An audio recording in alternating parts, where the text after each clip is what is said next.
Billionaire dad sees young homeless girl in a wheelchair celebrating her birthday alone and does something unbelievable. The cold wind cut through the air of the empty city square that winter afternoon. Snowflakes fell lazily, covering the wooden benches with a thin white layer. Silas adjusted the scarf around his neck as he kept walking, his eyes fixed on the illuminated screen of his cell phone. Work notifications kept flooding in, each demanding immediate attention. His finger slid across the screen, automatically replying to messages, while his mind calculated deadlines and problems. Ellie's small hand held his, swinging slightly as she skipped along the park's paths. Her 5 years of age were pure energy, even with the cold that left her fair skin slightly pink on the cheeks. Her blonde hair escaped from her colorful beanie, framing curious blue eyes that absorbed every detail of the world. "Daddy, look at the snow. It looks like sugar," Ellie said, pointing to the sky. Silas just mumbled something unintelligible without taking his eyes off the screen. He had promised her this outing for weeks. After double shifts at the office and nights hunched over spreadsheets, he finally gave in to his daughter's persistent requests. "Just half an hour," he had said, enough time for her to stretch her legs and for him to answer more emails. The square was almost deserted. A few hurried people crossed the area, hunched against the wind without looking around. A man was walking his dog.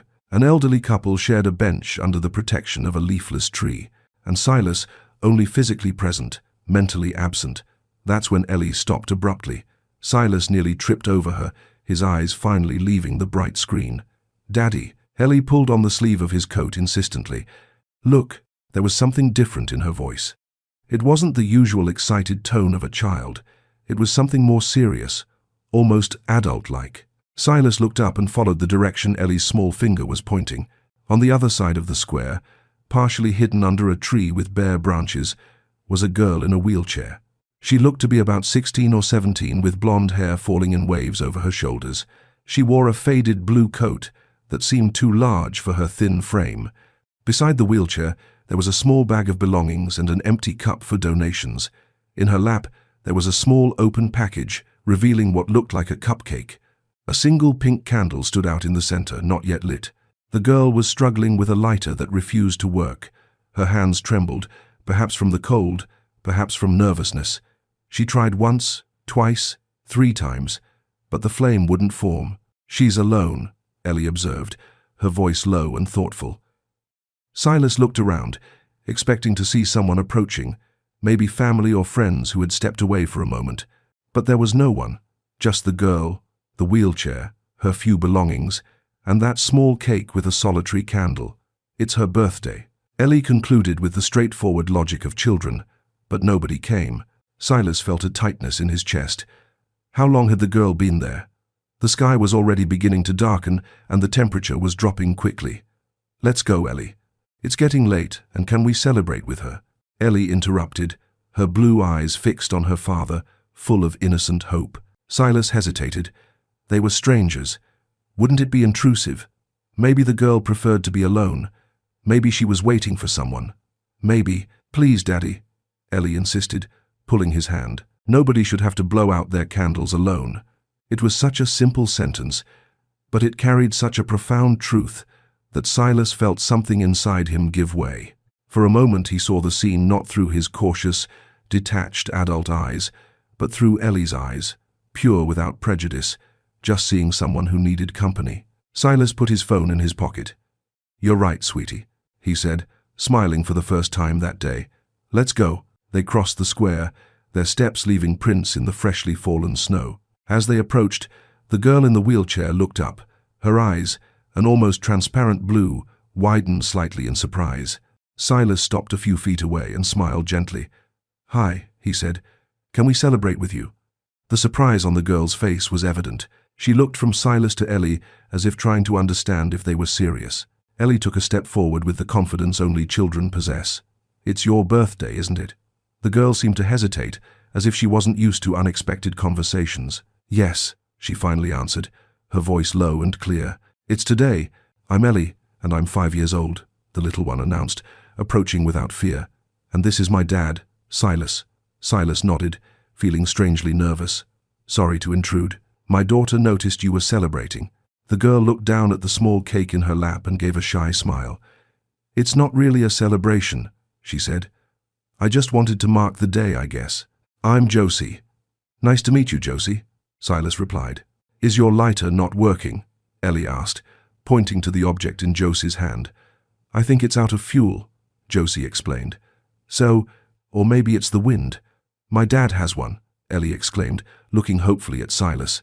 Silas, who had quit smoking 2 years ago, still carried a lighter out of habit. He took it out of his pocket and offered it to Josie. "Can I help?" Josie nodded, and Silas shielded the candle with his hand as he lit the wick. The small flame danced, illuminating the faces of the three with a golden glow against the darkening sky. "Make a wish," Ellie instructed, jumping up and down with excitement. A genuine smile appeared on Josie's face. She closed her eyes for a moment, looking focused, and then blew out the candle. A thin line of smoke rose into the cold air.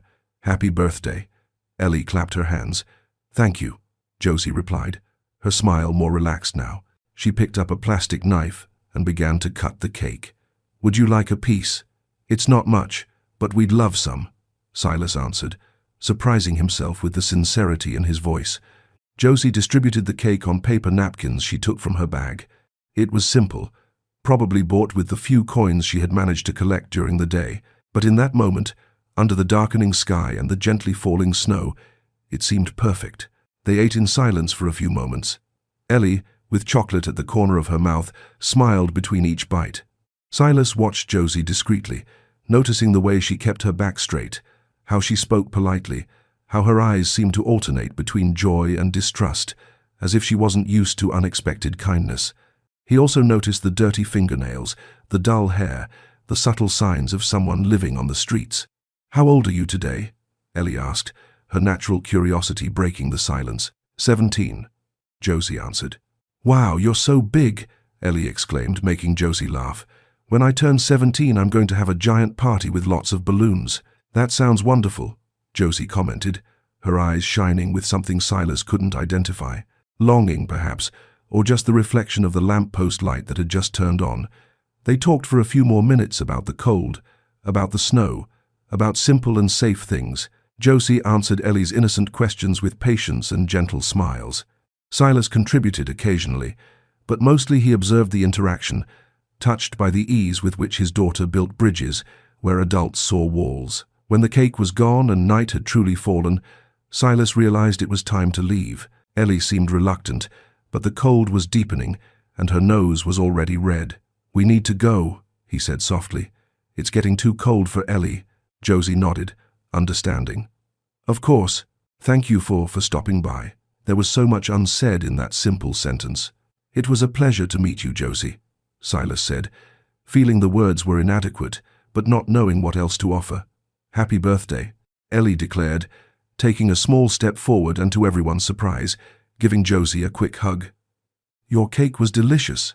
Josie seemed to freeze for a moment, but then her arms lightly wrapped around Ellie in return. "Thank you, Ellie," she murmured. "Felt it was the best gift I received today." As they pulled away, Silas noticed something different on Josie's face, a softness that wasn't there when they arrived. "Happy birthday, Josie," Silas said, waving goodbye. As they walked away across the square, the snow falling heavier now, Silas realized his phone was still in his pocket, forgotten. The notifications, the emails, the deadlines, none of it seemed as urgent as it had an hour ago. "Was she sad, Daddy?" Ellie asked, her small hand held tightly in his. Silas thought for a moment. "I think maybe she was, but I hope she's less sad now." "Me too," Ellie agreed, looking back one last time. In the distance, under the yellowish light of the lamppost, Josie remained seated, looking at the empty cake wrapper. She readjusted her bag of belongings and moved her wheelchair a little, probably looking for a sheltered spot to spend the night. For a moment, Silas had the impulse to go back to ask if she needed help, if she had anywhere to go. But something stopped him. Perhaps respect for her space, but perhaps his own discomfort. Instead, he squeezed Ellie's hand and kept walking, carrying with him the image of those transparent blue eyes, and the certainty that on that cold winter afternoon, his daughter had taught him more about humanity than all his years of adult life. A week had passed since the encounter in the square. The snow had subsided, giving way to a dry cold that left the sky an almost painfully clear blue. Silas had returned to his routine: wake up early, Drop Ellie at school. Dive into meetings and spreadsheets. Pick up his daughter. Prepare dinner. Check her homework. Put the little one to bed. Play perfect and dark, efficient and predictable cycle. But something had changed. Little pauses appeared in his thoughts. Moments when his gaze would drift out the office window. Instances when he would catch himself remembering transparent blue eyes and a shy smile under the light of a lamppost. Josie. He didn't know her last name. He didn't know where she came from or where she was going. Only that she had turned 17 alone in a wheelchair in a freezing park, and that by all indications she had no place to call home. The unasked questions bothered him like a stone in his shoe, impossible to ignore completely. That night, as he was brushing Ellie's teeth, the little girl looked at him through the mirror. "Daddy." "Yes, princess." "I wonder if Josie is there again in the park." The toothbrush stopped mid-motion. Silas met his daughter's eyes in the reflection, so much like her mother's that sometimes it hurt to look. "Why are you thinking about her?" Ellie shrugged, that universal gesture of children who know more than they can explain. She looked lonely and cold. Silas rinsed Ellie's mouth and helped her dry off. They went to her room where he tucked her under the star-patterned comforter. "Sometimes, people prefer to be alone." "Ellie, do you prefer to be alone, Daddy?" The question hit him like a punch to the gut. Since Clarara's death 3 years ago, he had built a functional life for the two of them. Efficient, practical, lonely. "Not always," he answered honestly. "Hers, but I'm okay having you." Ellie watched him with that seriousness that sometimes appeared on her 5-year-old face. "Can we go see if she's there tomorrow?" "Please." Silas hesitated. What did he expect to find? What would he say? It was likely the girl wouldn't even be there anymore. It had been just a coincidence, a fleeting moment of connection that now belonged to the past. "I have an important meeting tomorrow, Ellie." After the meeting, Silas smiled at his daughter's persistence. "We'll see. If by some miracle she's there, yes, we can bring her hot chocolate, hand a sandwich." The smile that lit up Ellie's face was like a ray of sunshine. The meeting was tense, numbers that didn't add up. Tight deadlines, dissatisfied clients. When Silas finally left the conference room, his head was throbbing. He checked his watch. He still had time to pick up Ellie from school. And maybe no, it was a foolish idea. The girl wouldn't be there. It would just be a waste of time. Even so, when he picked up Ellie and she asked, her eyes full of hope, "Are we going to the park now?" Silas found himself unable to say no. "Just for a little while," he relented. "And we'll buy the hot chocolate and a snack on the way." The coffee shop near the park was almost empty. Silas ordered 3 hot chocolates and 3 sandwiches. "Just in case," he explained when the barista raised an eyebrow. Ellie swung her legs, anxious as they waited. "What if she likes marshmallows?" she asked suddenly. "Who doesn't?" Silas smiled, asking for some extras. The park seemed larger in the daylight, without the falling snow to soften its edges. Ellie held the bag with the cups of hot chocolate tightly, while her eyes scanned every bench, every corner. It was Silas who saw her first. In the same spot as the week before, under the same leafless tree, was Josie. Her blonde hair was tied in a ponytail today, and she wore the same faded blue coat. The same small bag of belongings hung from her wheelchair. The donation cup was beside her with a few coins at the bottom. She was looking at a book open on her lap, completely absorbed. "It's her," Ellie whispered with an almost reverent joy, as if they had found a hidden treasure. Silas felt a wave of conflicting emotions, relief that she was okay, concern for what it meant to find her in the same place again, curiosity about her story. "Let's go slowly," he instructed Ellie. "We don't want to startle her." They approached with quiet steps. When they were a few feet away, Josie looked up. For an instant, her face showed no recognition, just the automatic caution of someone used to being on guard. Then her eyes widened. "Hi, Josie," Ellie exclaimed, running the last few steps. A genuine smile lit up Josie's face, transforming it. "Ellie, Mr. Silas, you came back." The surprise in her voice was palpable. "We brought hot chocolate," Ellie announced, presenting the bag like a prize. "With extra marshmallows and sandwiches, too." Josie blinked a few times as if processing the situation. "I thank you. You didn't have to." Silas approached, nodding with a smile. "Shaz, we hope we're not interrupting your reading." Josie quickly closed the book. Silas managed to glimpse that it was an advanced math textbook. "Not at all," she replied. I was just passing the time. Ellie was already handing out the cups, careful but determined. Yours has more marshmallows, she informed Josie seriously. Sure, because you're our special guest. Josie accepted the cup with a soft thank you.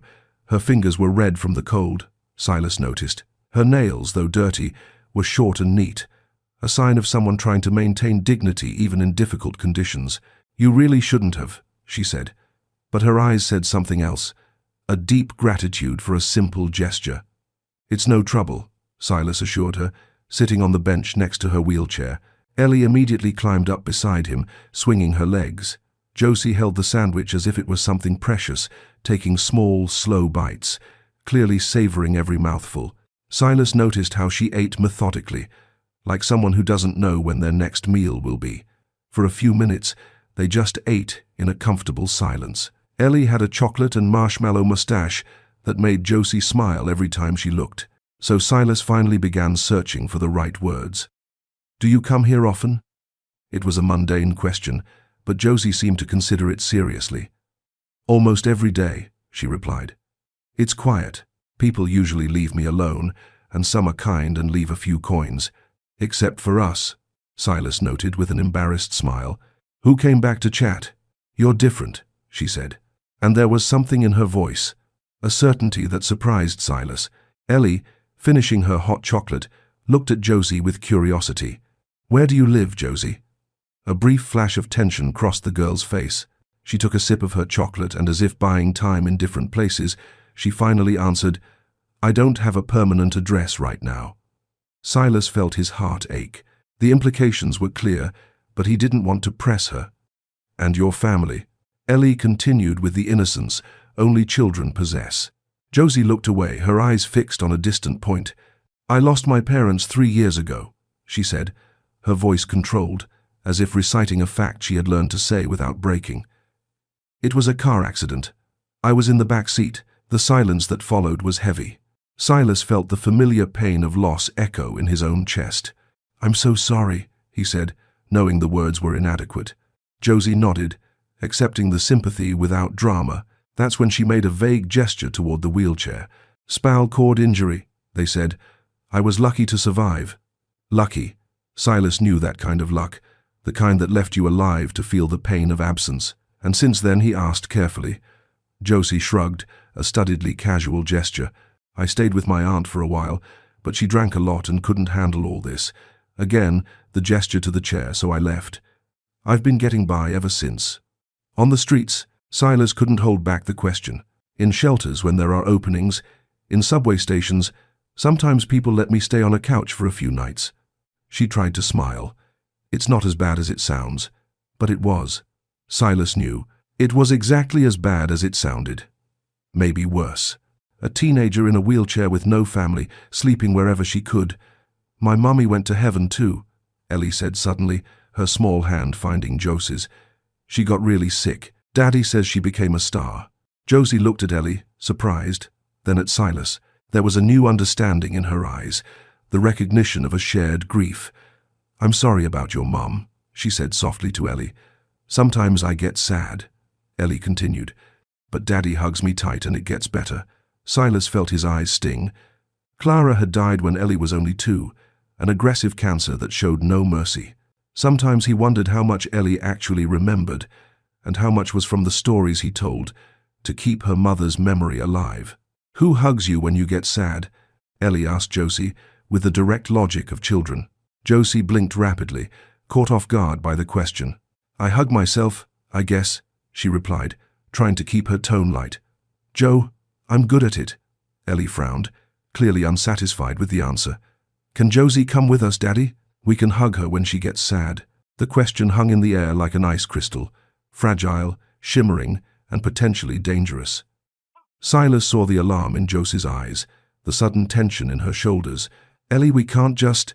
No, Josie interrupted quickly. That's very kind, Ellie, but I don't want to be a bother. You've already done so much just by coming back. There was something in her voice, a mix of gratitude and resignation that broke Silas's heart. How many times had this girl been let down? How many times had she gotten her hopes up, only to see them vanish? Where are you going to sleep tonight? Silas asked, his voice firmer than he expected. Josie looked away. There's a shelter on Maple Street that sometimes has beds. I'll try there first. And if they don't have any?" She shrugged again. "The central station is heated. The security guards let me stay if I keep a low profile." Silas felt something inside him break, that final barrier of distance he had maintained since Clarara's death. The barrier that said, "Don't get involved, don't complicate your life, stay safe." "Ellie's right," he said softly. "You could come with us, at least until we find a better solution." Josie's eyes widened. "Mr. Silas, I can't accept. You barely know me. I could be anyone." "You're Josie," Ellie declared with conviction, "and you like marshmallows." An involuntary smile curved Josie's lips. "It's not that simple, Ellie." "Actually," Silas intervened, "there are procedures for this temporary foster care. I can talk to social workers, do everything officially." He was thinking out loud now. "Our house has a spare room and the downstairs bathroom is accessible. Clarara, my wife used it during her illness." Josie looked at him as if he had started speaking another language. "Why would you do that?" she finally asked, her voice almost a whisper. It was a fair question. Why would he, a widowed man with a young daughter, complicate his organized life for a stranger? He didn't even know the full answer himself. Maybe it was the echo of his own loss that he recognized in the girl. Maybe it was the way Ellie lit up around her. Or maybe, just maybe, it was time to make room for something beyond survival in his life. "Because no one should sleep in a train station when there's an empty room waiting," he answered simply. Josie's eyes shimmered with unshed tears. "I don't know. Please, Josie," Ellie pleaded. "You can help me make paper snowflakes for school. I bet nobody makes pretty snowflakes like you do." Silas saw the exact moment something gave way in Josie's eyes. A small crack in the armor she had built around herself. "Look," he said gently, "you don't have to decide now. I'll talk to social services first. See how we can do this legally. In the meantime, how about we meet here tomorrow, same time? We can talk more." Josie hesitated, then nodded slowly. "Okay, I'll be here." There was a vulnerability in her voice that made Silas understand how much this small commitment meant to her. They stayed a little longer, talking about light things, the book Josie was reading, Ellie's classes, the weather that was getting less cold. As it started to get dark, Silas realized they needed to go. "We're leaving now, but we'll be back tomorrow," he promised. "With more chocolate," Ellie added. Josie smiled, a smile that finally reached her eyes. "Thank you for everything." As they walked away, Ellie clinging to his hand. Silas looked back. Josie was watching them, a solitary figure against the darkening sky. He raised his hand in a wave and she returned it. That night, after putting Ellie to bed, Silas made several calls. He spoke to a social worker he knew from the hospital where Clarara had been treated. He explained the situation, listened about procedures, forms, background checks, home visits. "Temporary placement is possible," the social worker explained, "especially for older teens like her, but it needs to be formalized with regular follow-ups. And how long does it take? If everything goes smoothly, we can start in a week. In the meantime, she'll stay with us," Silas declared, surprised by his own certainty. "We will start the paperwork tomorrow." The house was quiet. Only the ticking of the living room clock and the occasional creak of wood broke the silence of the night. Josie lay in the soft bed, too soft for someone used to park benches and station floors. The room was simple, but to her it felt like a palace. Light-colored walls, a wooden dresser, curtains that blocked the streetlights. She had been there for a few hours already. The social worker had expedited the process after hearing about her situation. Temporary papers were signed. Promises of regular follow-ups were made. "Just until we find a permanent solution," they said. Josie knew what that meant. She had been through the system long enough not to get her hopes up. Silas had been kind while showing her the house, the accessible bathroom on the ground floor with grab bars and a roll-in shower, the makeshift ramp at the back entrance. Clarara needed this at the end, he had explained in a low voice, like someone revealing a painful secret. "I never had the heart to take it down." Ellie, for her part, had shown her every detail with the excitement of a child on Christmas morning. "This is Mr. Bear. He'll protect you when you have nightmares. And this is Mrs. Giraffe. She's very good at keeping secrets." After a simple dinner, Silas apologized for his lack of culinary skills as he served pasta with tomato sauce. Josie said she was tired. In truth, she was overwhelmed. So many gestures of kindness, after so much time of indifference, was almost painful. Now, lying in the darkness, she couldn't sleep. The silence bothered her. Paradoxically, she missed the constant noise of the streets, of crowded shelters, of busy stations. Here, every sound was an intruder, every shadow a potential danger. What if this was a mistake? What if she couldn't fit in? What if they realized she didn't deserve this kindness? Josie turned in bed, trying to find a comfortable position. Her mind kept spinning like an out-of-control carousel. When she finally fell asleep, it was a light, restless sleep. In the middle of the night, the nightmare came. It was always the same. The screech of metal, the violent impact, her mother's scream cut short, the silence that followed, and then the darkness, the cold, the paralyzing pain in her legs, and the absolute certainty of being completely alone. Josie woke with a start. A scream caught in her throat. For a moment, she didn't recognize where she was. Panic washed over her. This unfamiliar room, this strange bed. She sat up, her heart racing, her breath short and quick. Cold sweat ran down her back. Unconsciously, her hands reached for the wheelchair she always kept beside where she slept. Her only means of escape, her independence. It was there, within reach. The bedroom door opened slowly, letting in a sliver of light from the hallway. Josie froze. A small figure appeared in the doorway, disheveled blonde hair, unicorn pajamas, a teddy bear dragging on the floor. Josie. Ellie's voice was soft, sleepy. "Are you having a nightmare?" Josie swallowed hard, trying to control her trembling voice. "I'm fine, Ellie. Go back to bed." But instead of obeying, Ellie walked to the bed. Without asking for permission, she climbed onto the mattress and settled in next to Josie, pulling the blanket up to cover them both. "When I have nightmares, Daddy sleeps with me," she explained with the simple logic of children. "Fine. It always works." "Ellie, you don't have to be scared here," Ellie interrupted, her blue eyes shining in the dim light with a wisdom beyond her years. "We're protecting you now." The simplicity of the statement hit Josie like a wave.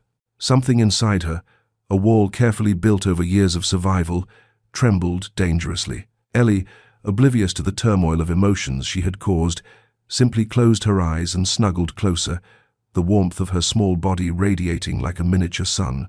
"Good night, Josie," she murmured.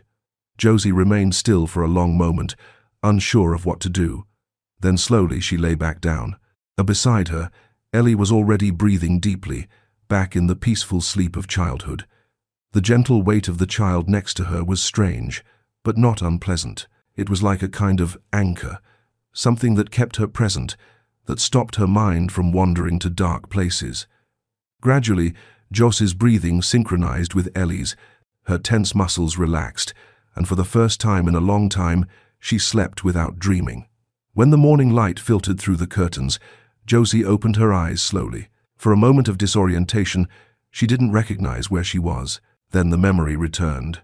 Silas and Ellie's house, the room they had given her, the small figure who had slept beside her. Ellie was no longer there. Only a slight dip in the mattress and a faint scent of children's shampoo indicated it hadn't been a dream. Josie sat up, transferring from the bed to her wheelchair with the practiced skill of someone who has done it for years. She adjusted the borrowed clothes, an oversized t-shirt and sweatpants that Silas had found in his closet. "Size will buy things that fit you better today," he had promised.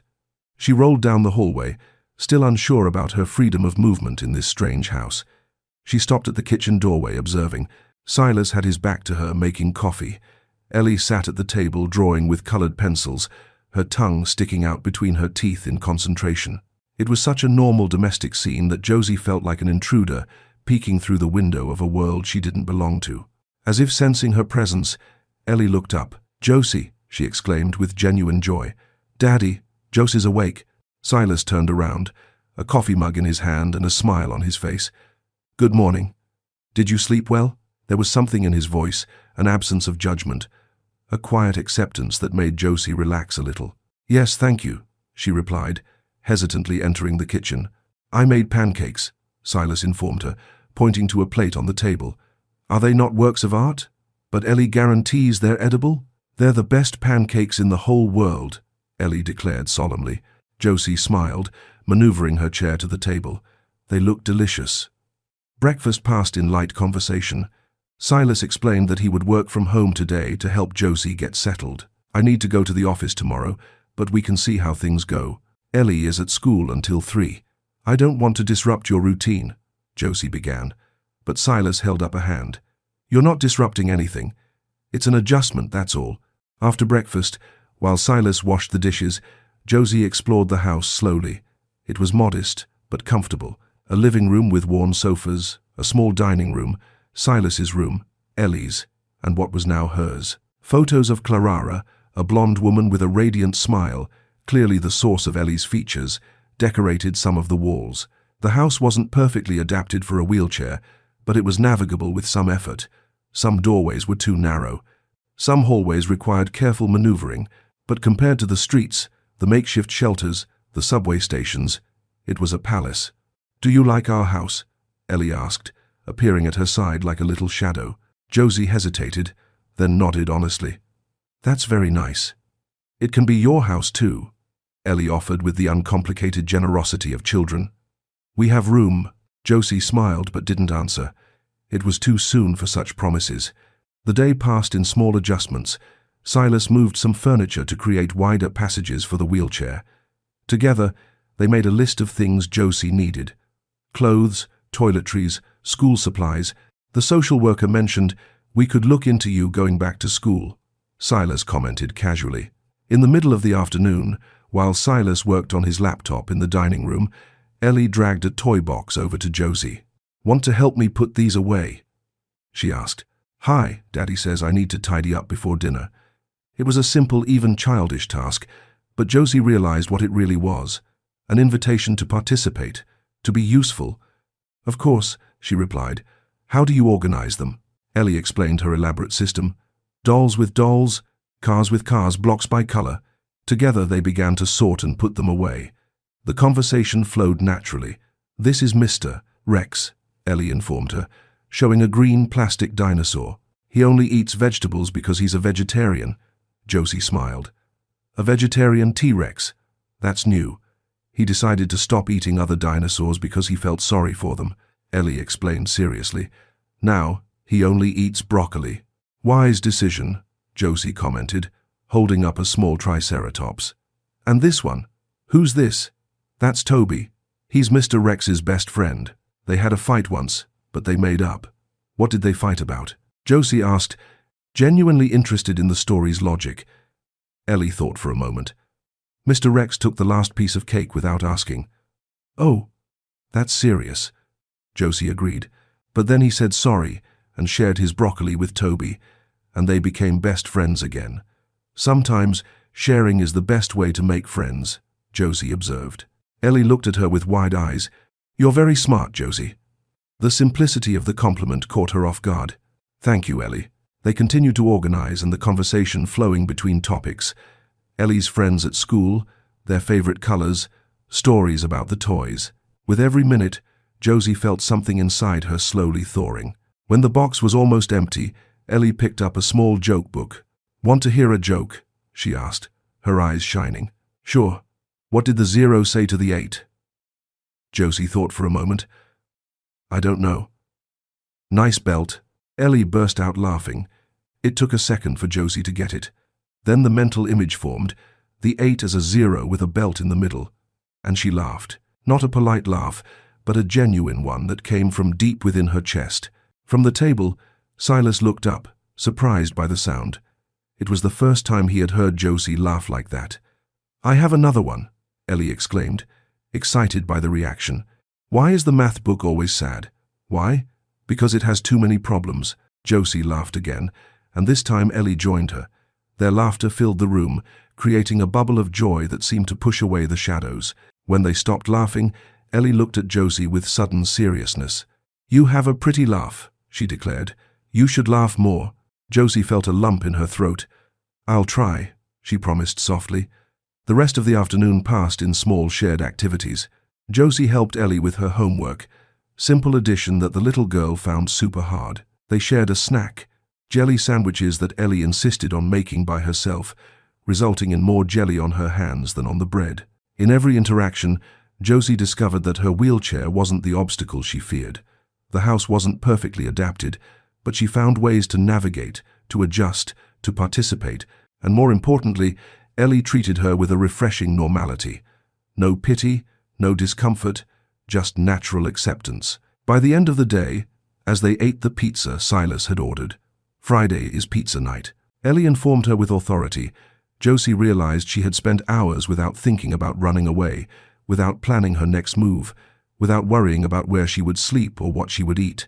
She still felt out of place, like a puzzle piece put in the wrong box. But for the first time in a long time, she also felt safe, not completely at home, but protected, as if the walls of that simple house formed a fortress against the world that had hurt her so many times.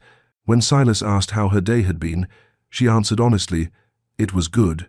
And later, as she helped clear the dishes, insisting she could and wanted to help, she overheard Ellie on the phone with her grandmother, Silas's mother. "Grandma, I have a new best friend living here now.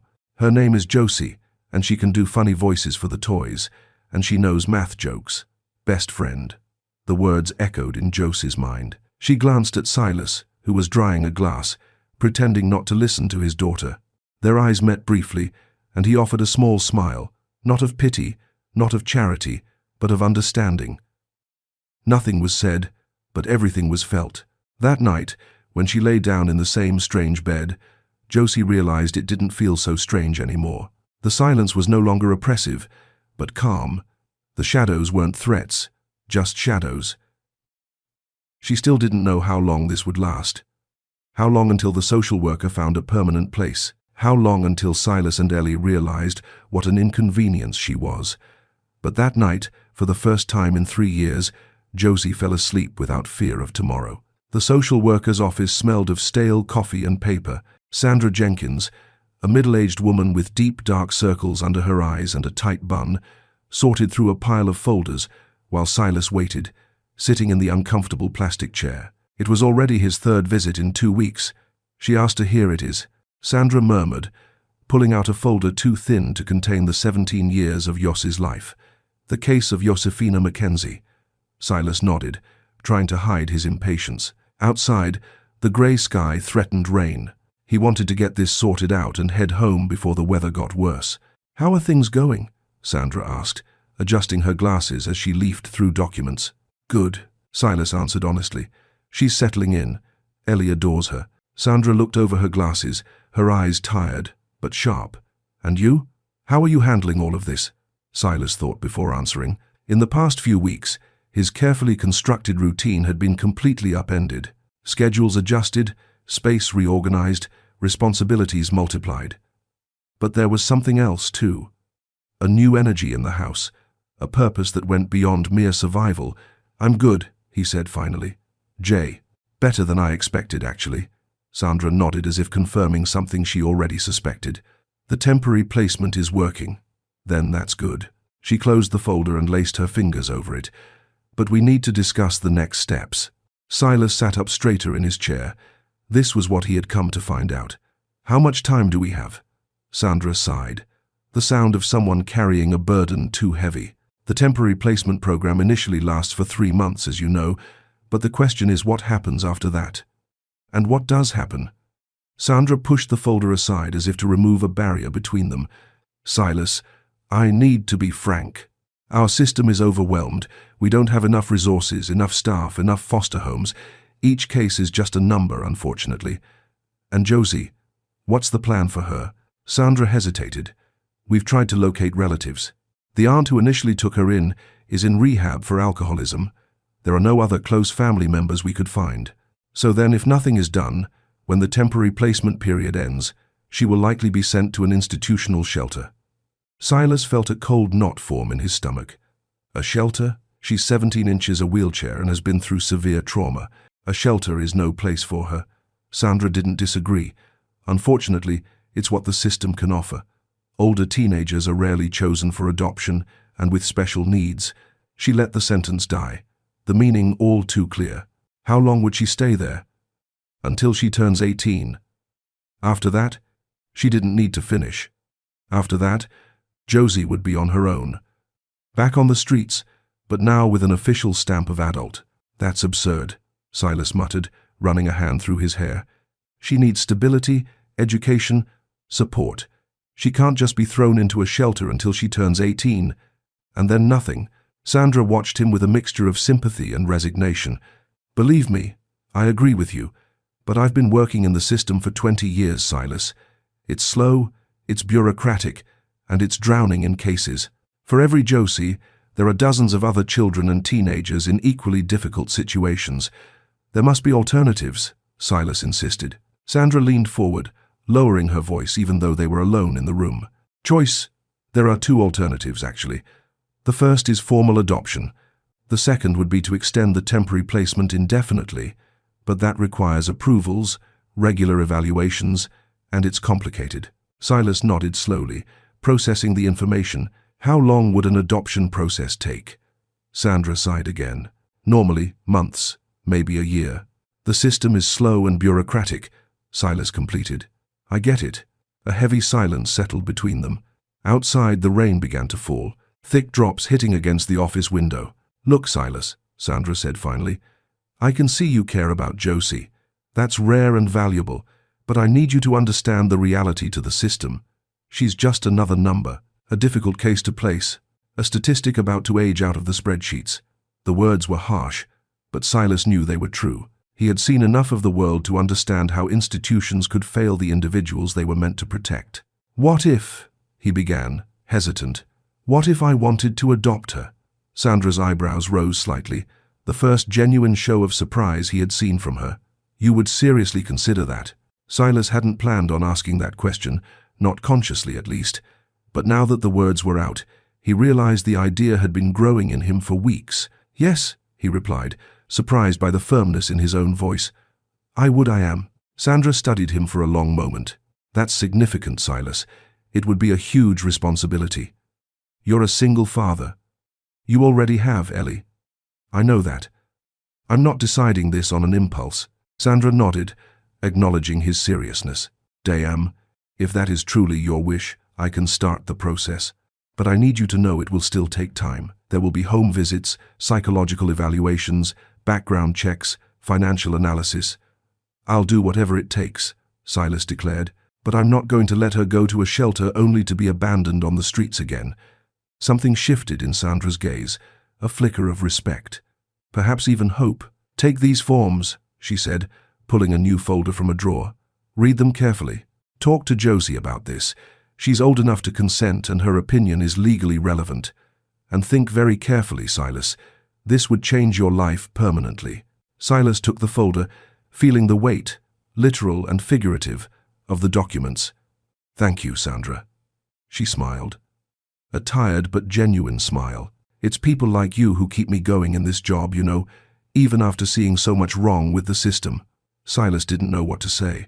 He just nodded, stood up, and walked out into the rain, the folder protected inside his coat. When he got home, he found an unusual silence. Normally, at this hour, Ellie would be chattering non-stop about her day at school with Josie listening patiently. He hung his wet coat on the rack by the entrance and headed for the living room. The scene he found made him stop in the doorway. Ellie was sitting at the coffee table, her face contorted in frustration, tears shining in her eyes. Several sheets of paper were scattered in front of her, some crumpled, others scribbled on forcefully. Josie was beside her in her wheelchair, leaning in to get a better look at what Ellie was trying to write. I can't do it, Ellie exclaimed, throwing down her pencil. It's too hard. It's okay. Josie's voice was soft, patient. Let's try a different way. She hadn't noticed Silas's presence, and he remained quiet, watching. Josie picked up a clean sheet of paper. What do you need to write again? The name of the dog in the story. Ellie sniffled. Max. Okay, let's start with the M. That's the first letter. Ellie picked up the pencil again, reluctantly. I can't make the M right. M is fun. Josie smiled. It looks like a mountain. Look. She took the pencil and made a motion in the air. Down, up, like a mountain with two peaks. Want to try? Ellie bit her lip, focused, and tried to imitate the motion on the paper. The letter came out crooked but recognizable. Look, I did it. Perfect, Josie exclaimed. Now the A. The A looks like a tent. See two slanted sides and a line in the middle, like the floor of the tent. Ellie tried, and after 2 attempts produced an acceptable A, and the X is like 2 lines hugging. Josie continued. One goes this way, the other that way, and they cross in the middle like best friends hugging. The metaphor made Ellie giggle, and her X, though crooked, was drawn with renewed enthusiasm. "Max!" she shouted, holding up the paper like a trophy. "I wrote Max. See, you can do it." Josie smiled, a genuine smile that lit up her face. It was then that she noticed Silas in the doorway. For a second, her smile faltered, that expression of uncertainty that still appeared sometimes, as if she feared she had crossed some invisible line. "Sorry," she said quickly. "Ellie was having trouble with her homework, and Josie taught me how to write Max, Daddy," Ellie interrupted, running to him to show off her work. "It's the name of the dog in the story. The M looks like a mountain." Silas took the paper, studying the irregular but clearly formed letters. "This is great, Princess. You did an amazing job." He looked at Josie, who was watching the interaction with a cautious expression. "Thank you for helping her, Josie. You have a knack for teaching." A light blush colored the girl's pale cheeks. It was nothing, just a few tips. Ellie had already returned to the table, excited by her success. "I'm going to write the cat's name too. Luna. Can you help me, Josie?" "Of course," Josie replied, maneuvering her chair back to the table. Silas went to the kitchen, leaving the 2 of them working together. He put the folder with the adoption forms in a drawer to read later. As he prepared dinner, he could hear occasional laughter from the living room, Josie's patient tone explaining each letter, Ellie's triumphant exclamations. When he came back to call them for dinner, he found Ellie drawing a house with several figures in front, clearly a representation of her family. "This is you, Daddy," she explained, pointing to the tallest figure. "Goss. Music." She pointed to a seated figure with a big smile on its face. Josie watched the drawing with a complex expression, emotion mixed with something that looked almost like fear, as if she was afraid to believe what she was seeing. "Time to wash hands for dinner," Silas announced. Ellie jumped up from her chair, running to the bathroom. In the brief moment of privacy that followed, Josie looked at Silas. "I like helping her," she said softly. "It reminds me of when I used to go to school." Silas pulled out a chair and sat down, bringing his gaze level with hers. "Did you stop studying after the accident?" Josie nodded, her fingers fidgeting with the edge of the table. "Rehab took a long time. Then with my aunt it was complicated, and when I left there, well, studying wasn't exactly a priority when you're trying to find a place to sleep." There was a resigned sadness in her voice that broke Silas's heart. "Do you miss it?" Josie looked up, surprised by the direct question. "School?"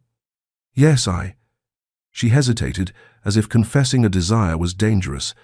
"I liked math and science. I was good at it. I noticed." Silas smiled. "I saw the advanced math book you were reading in the park. I got it from a public library," she explained. "They would let me stay there during the day when it was too cold outside." A silence settled between them, not uncomfortable, but laden with unspoken things. "I never went back," Josie continued finally, her voice almost a whisper. "To school? I mean, sometimes I think about what could have been, but then I remember there's no point." "Why is there no point?" Silas asked gently. Josie shrugged, a gesture that tried to seem casual but failed. "People like me don't get those opportunities, Silas. Here, it's already a miracle to have a roof over my head for now." The answer hit Silas like a punch. The resignation in her voice, the certainty that dreams were unaffordable luxuries.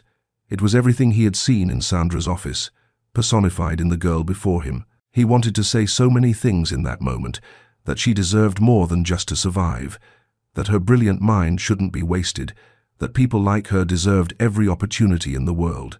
But before he could form any response, Ellie came running back, showing off her wet hands as proof of her obedience. "I'm ready for dinner." The moment passed. Josie smiled at Ellie, and the subject of her interrupted education hung in the air between her and Silas.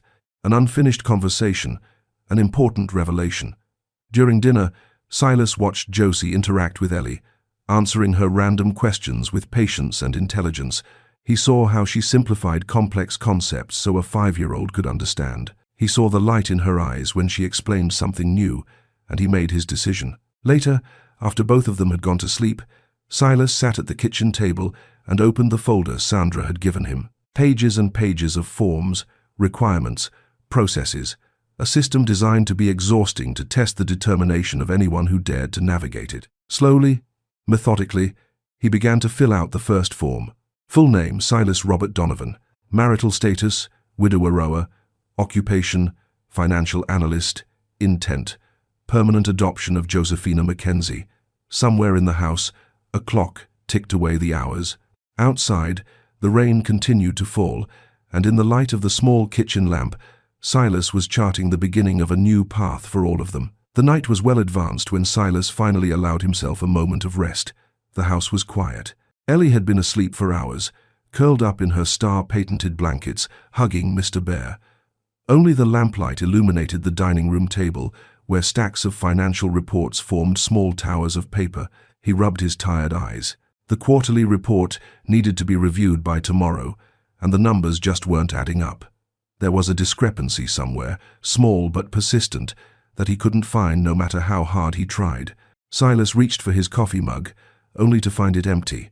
He sighed.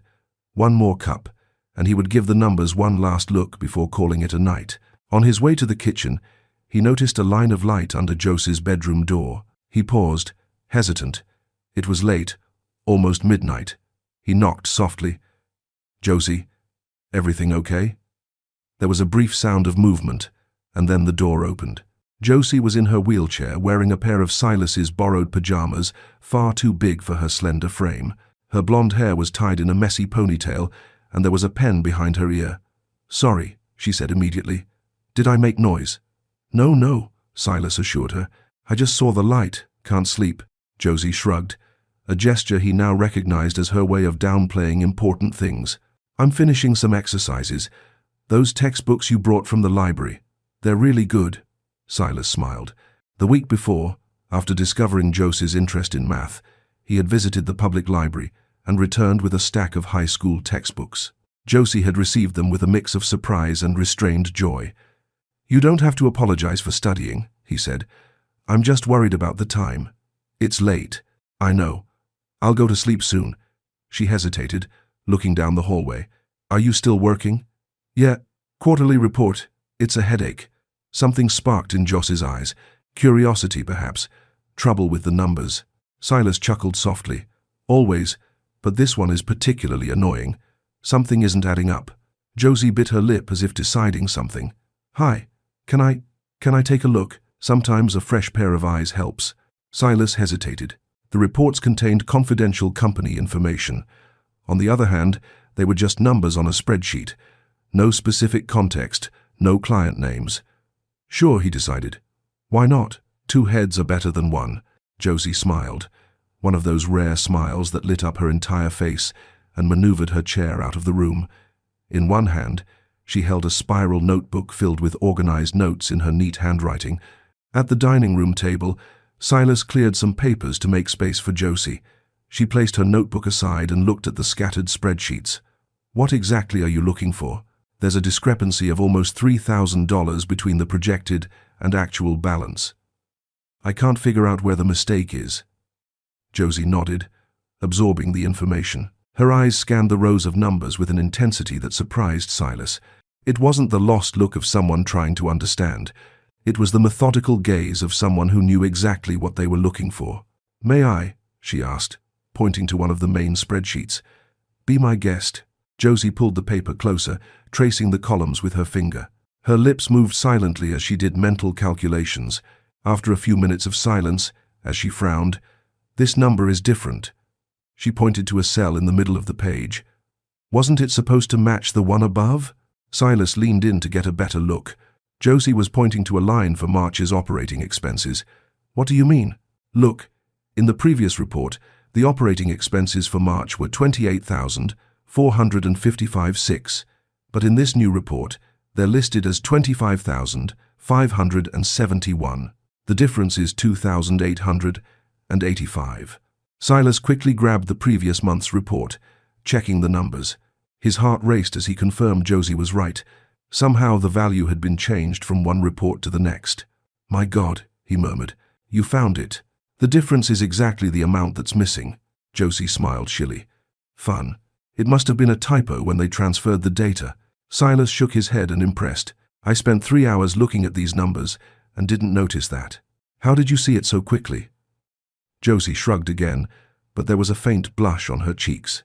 I have a good memory for numbers, and I noticed this one was different because it ended in 1, while most of the other values ended in even numbers or in 5 or 0. It seemed out of pattern. Silas leaned back in his chair watching Josie with a new perspective. She hadn't just found the error. She had explained her reasoning in a way that showed an intuitive understanding of numerical patterns. You really like math, don't you? Josie smiled, more relaxed now.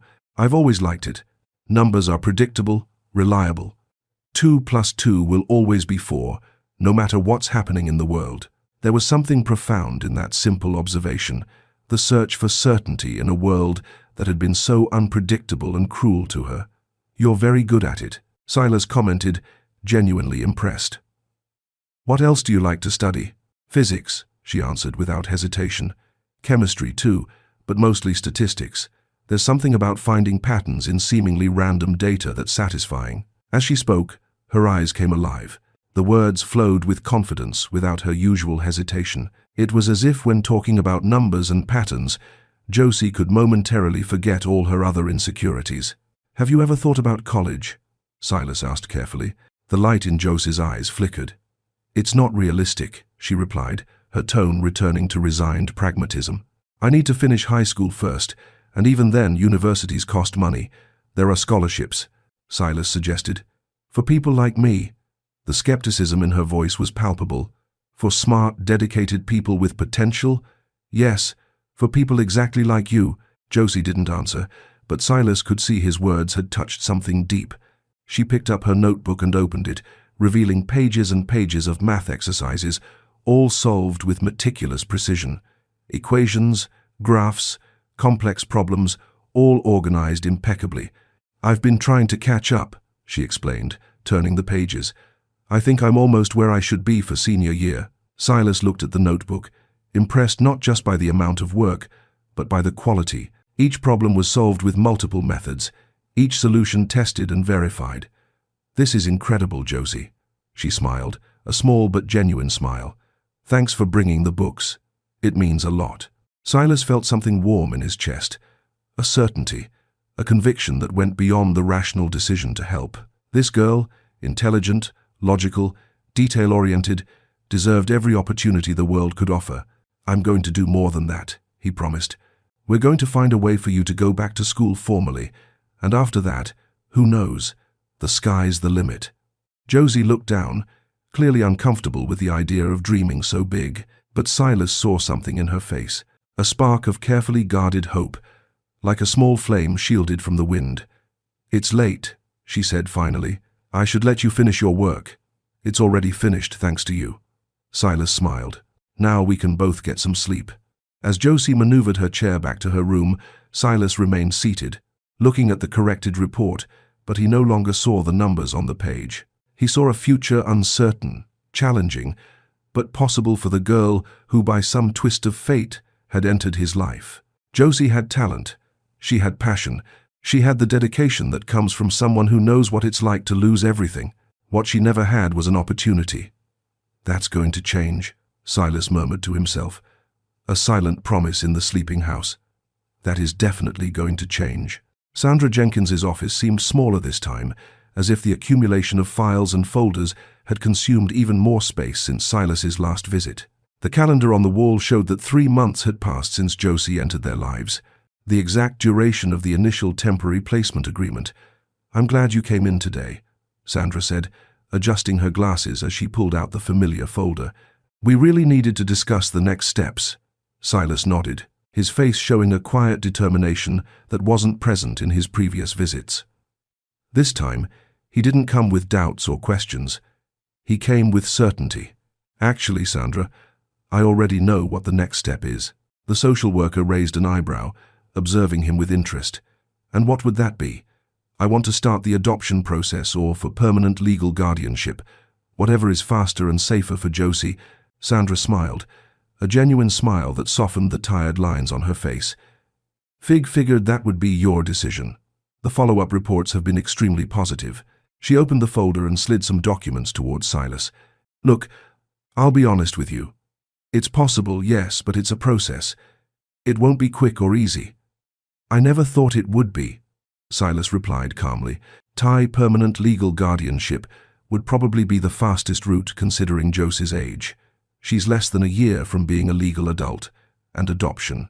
It's slower, more bureaucratic, but also more complete, so to speak. It establishes a permanent legal bond.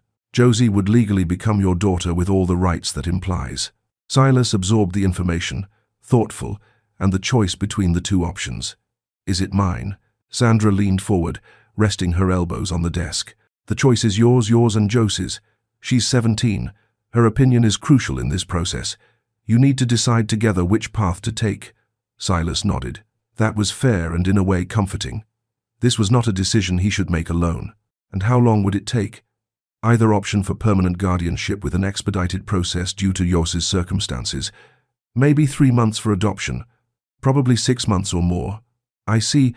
Silas took the documents, flipping through them briefly. And until then, we can extend the temporary placement. Josie stays with you just as she is now. A wave of relief washed over Silas. The thought of Josie having to leave, even temporarily, was unbearable. Thank you, Sandra. I'll talk to Josie, and we'll get back to you with our decision. The social worker smiled again, a rare thing in her demanding job. You know, Silas, in 20 years in this line of work, I see a lot of sad stories. It's nice every once in a while to witness one that takes a different turn. Silas put the documents in his briefcase. I'm not doing anything extraordinary, just what feels right. That's exactly what is extraordinary, Sandra replied softly. When Silas got home, the sound of laughter greeted him before he even opened the door. He followed the sound to the back of the house where a small grassy area served as a backyard. Through the kitchen window, he saw Ellie running in circles, holding a small paper airplane above her head, mimicking the sound of engines. Josie was in her wheelchair, methodically folding another airplane, her nimble fingers turning a simple sheet of paper into a perfectly balanced aircraft. This one is going to fly all the way to the fence, she promised, laughing as Ellie stopped her running, watching with anticipation. With a precise motion, Josie launched the plane. It glided elegantly through the air, making a gentle curve before landing exactly where she had predicted. Whoa!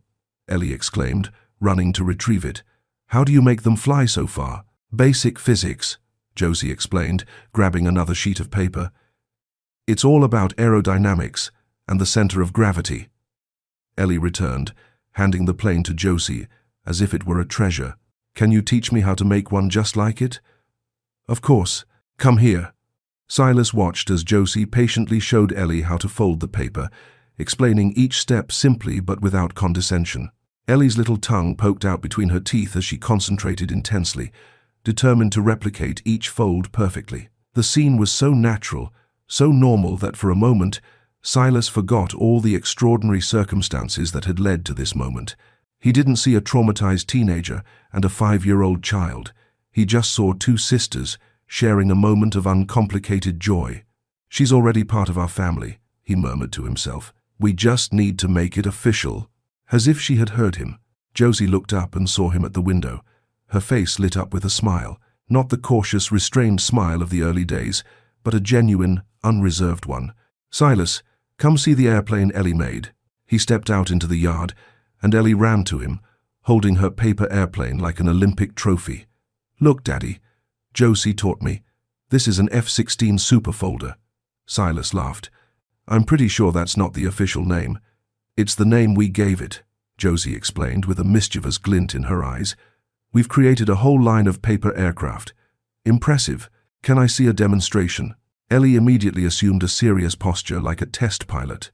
With her tongue between her teeth, she launched the plane, which promptly nosed-dived to the ground a few inches away. Oops, she said, looking disappointed for only a second before her enthusiasm returned. That was just some turbulence. I'll try again. As Ellie ran to retrieve her plane, Silas moved closer to Josie. Looks like you two had a productive afternoon. We started with her homework. I promise. Josie smiled. But then, well, one thing led to another. I'm glad, Silas said sincerely. She loves spending time with you. A light blush colored Josie's cheeks. And I with her. Silas watched as Ellie made another attempt. this time managing to get the plane to fly for about 6 feet before it crashed. "We need to talk later," he said to Josie. "I have some news from the social worker." A shadow of concern crossed her face. "Is everything okay?" "Everything's great," he assured her. "We just have some decisions to make." Together, the word together hung in the air between them, an implicit promise that whatever the decision, it wouldn't be something imposed on her, but built with her. Ellie came running back, interrupting the moment. "Josie, can you help me fix the wing? I think it got bent in the turbulence." Later, after dinner and after putting Ellie to bed, Silas and Josie sat in the living room. He had made tea for both of them, a small ritual they had developed for important conversations. So, Josie began, her hands holding the mug tightly. "What did the social worker say?" Silas took a deep breath, choosing his words carefully. The initial temporary placement period officially ended today. He saw Josie's body tense, her fingers gripping the mug tighter. "I see," she said, her voice controlled. "And now we have options," Silas replied. "We can extend the temporary placement. We can start a process for permanent guardianship. Or," he paused slightly, "we can start an adoption process." Josie looked up quickly, surprise evident in her eyes. "Adoption?" "Yes, but I'm almost 18. 17 isn't 18 yet." Silas smiled. "And even after 18, adult adoption is possible." Josie set her mug down on the table, her hands trembling slightly. Why would you do that?" It was the same question she had asked months ago when he first offered her his home, but now there was a crucial difference. It was no longer a question about charity or pity. It was a question about belonging, about choice. "Because you're already part of this family, Josie," Silas answered simply. "Ellie loves you, and I do, too. You've brought something to our lives that we didn't know was missing." Tears welled up in Josie's eyes, but she didn't let them fall. What if it doesn't work out? What if life never comes with guarantees? Silas said softly. "But some choices are worth the risk, don't you think?" Josie looked down, absorbing the words. "The decision is yours, Josie," Silas continued.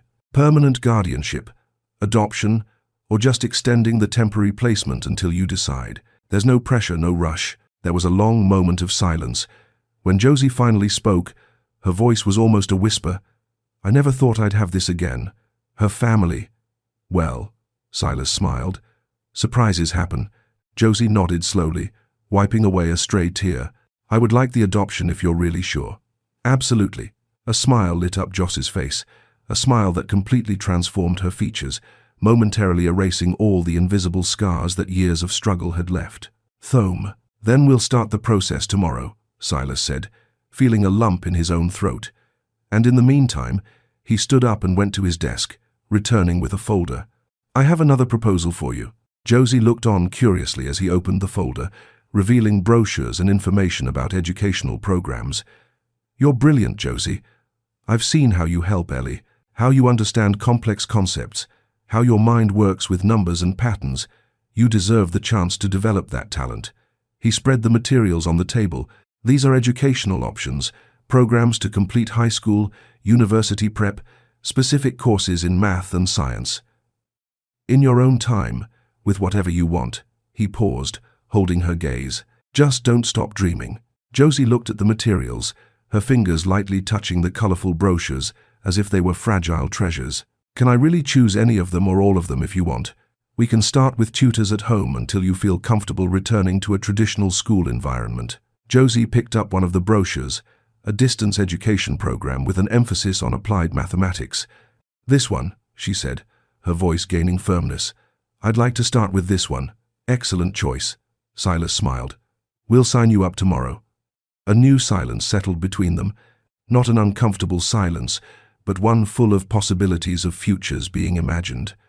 "You know," Josie said finally, "for a long time, I thought my life had stopped.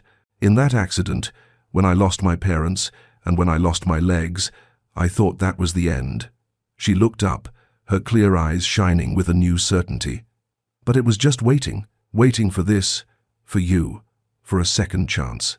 Silas felt his own eyes well up. "So, we're the ones who were lucky to find you, Josie." That night, as the house slept, Josie lay awake in her room, no longer a borrowed room, but her room in her house with her family. The educational brochures were spread across her bed, each representing a possible path, a tangible future. For the first time in years, she allowed herself to plan beyond the next day. She allowed herself to imagine graduations, colleges, careers. She allowed herself to see not just what she had lost, but what she could still achieve. Life, which for so long had seemed frozen in an eternal present of survival, was finally moving again. And this time she wasn't on the journey alone. Winter had given way to spring.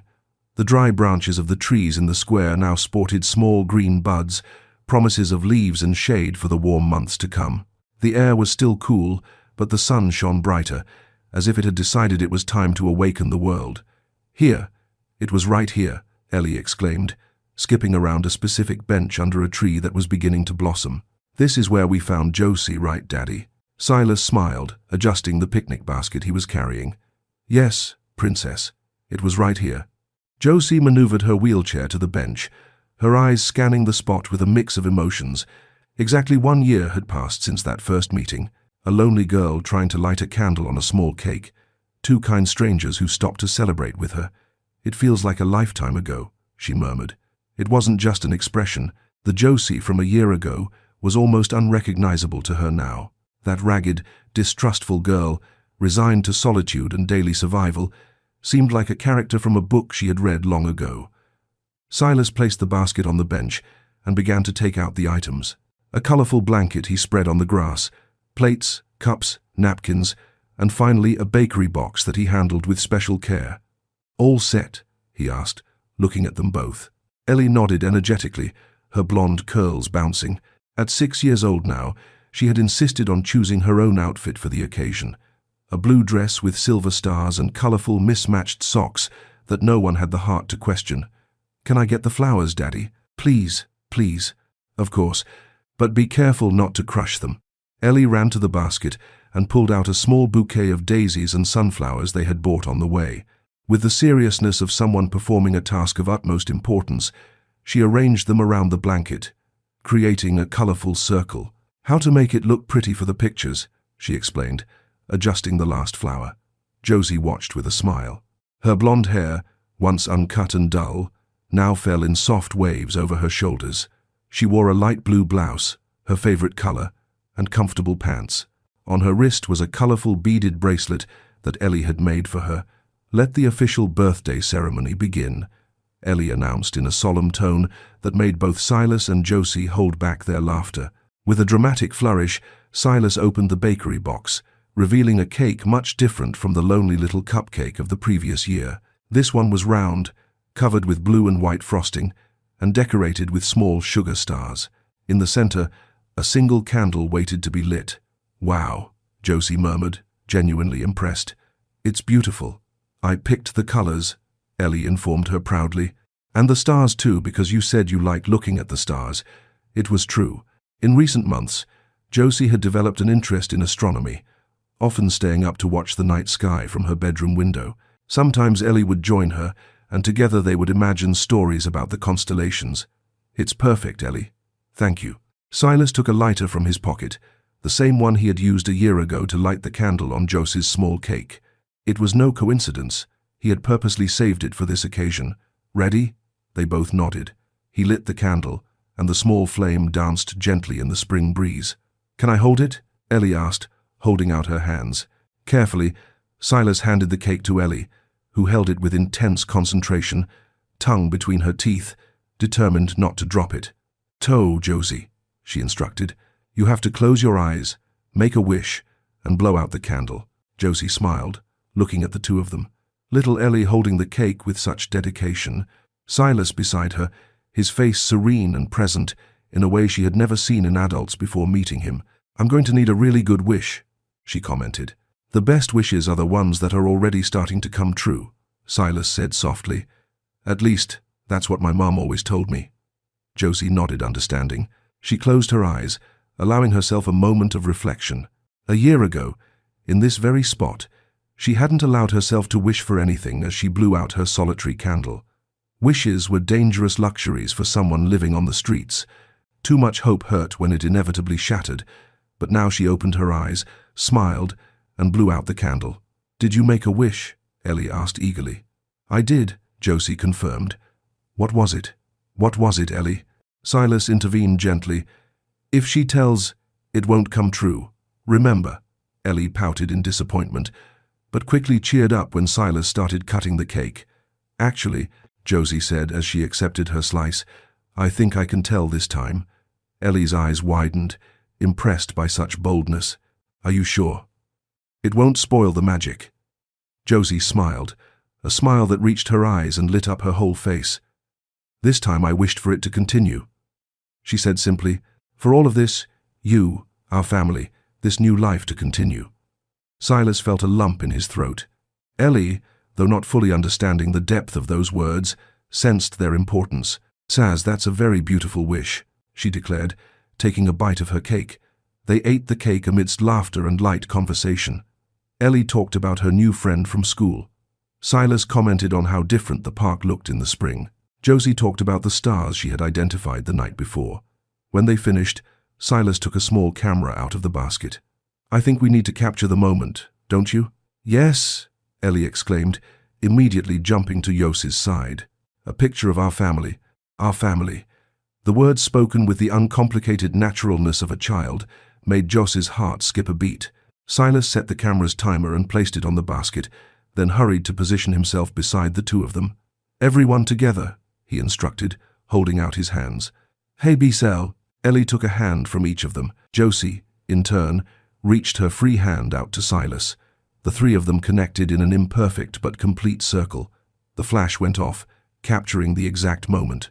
Ellie with a huge smile, a blue frosting mustache that no one had noticed. Silas looking not at the camera but at the two girls beside him, his face overflowing with a quiet, steady love. And Josie, her eyes shining with unshed tears, smiling like someone who had finally found her place in the world. A new family formed not by blood or legal documents, but by the most powerful of bonds, the choice to love and to stay. Summer turned to fall, fall to winter, and spring returned, bringing with it new changes and growth. In the living room of the Donovan house, because it was now officially the Donovan house, plural, a new photograph had been added to the wall of memories. Framed in simple wood, it showed three people in a sunny park, hands joined, smiles bright. Below it, on a shelf, was a large official-looking envelope. Inside, documents confirmed what their hearts had known for a long time. Josephina Mackenzie was now legally and in every way that mattered. Josephina Mackenzie Donovan. The adoption process had taken time, as Sandra had warned. There were forms, interviews, home visits, evaluations. There were moments of uncertainty and bureaucratic delays that tested everyone's patience. But finally, on an ordinary Thursday morning, the judge's gavel fell, and what was already real in their lives was declared official. Josie was in the kitchen, books spread across the table. At 18, she was in the middle of her final exams to get her high school diploma a year behind her peers, but an extraordinary achievement, considering where she had started. Beside her, a letter of acceptance to the State University, where she would begin a degree in applied mathematics in the fall. Silas came in, carrying 2 mugs of tea. He handed one to Josie and sat down across from her. "How are the studies going?" "Good," she replied, accepting the mug gratefully. "Almost done reviewing calculus." Silas nodded, watching her with pride. Joss's educational path had not been easy or linear. It began with tutors at home, then a distance learning program, and finally in-person classes at an adult education center. Each step required courage and persistence. Each achievement was celebrated as the victory it truly was. "Where's Ellie?" Josie asked, closing one of her books in the bath. Apparently, art class today involved a lot of paint. Josie laughed, imagining the scene. A comfortable silence settled between them, the kind of silence that only exists between people who feel completely at ease with one another. "You know," Silas said finally, "I was thinking about the day we met you." Josie looked up, curious. "Last year's birthday?" "No, the first one, when you were alone in the park with that little cake." Josie nodded, remembering it was a memory that no longer hurt. "It was a lucky day," she commented. "For all of us, I think." Silas smiled, reaching for her hand across the table. "You were the gift we didn't know we needed," he said softly. "You brought something back to this house, to our lives, that I thought I had lost forever. Josie felt tears forming, but didn't fight them. She had learned that some tears were good. They were just joy overflowing when it no longer fit inside her chest. "And you are the home I never imagined I'd have," she answered, her voice thick with emotion. The home I had stopped believing existed. From the hallway came the sound of little wet feet running on the floor, followed by Ellie's excited voice. "Josie, guess what we're going to do at school tomorrow?" The conversation shifted naturally, following the flow of family life. Homework, dinner plans, a story about Ellie's teacher. But that moment of mutual recognition, of shared gratitude, lingered in the air, like the persistent scent of something sweet that had been baked in the oven. Later, when Ellie was in bed and the house had quieted down, Josie stood in front of the wall of photographs. Her fingers lightly touched the frame of the picture from the park.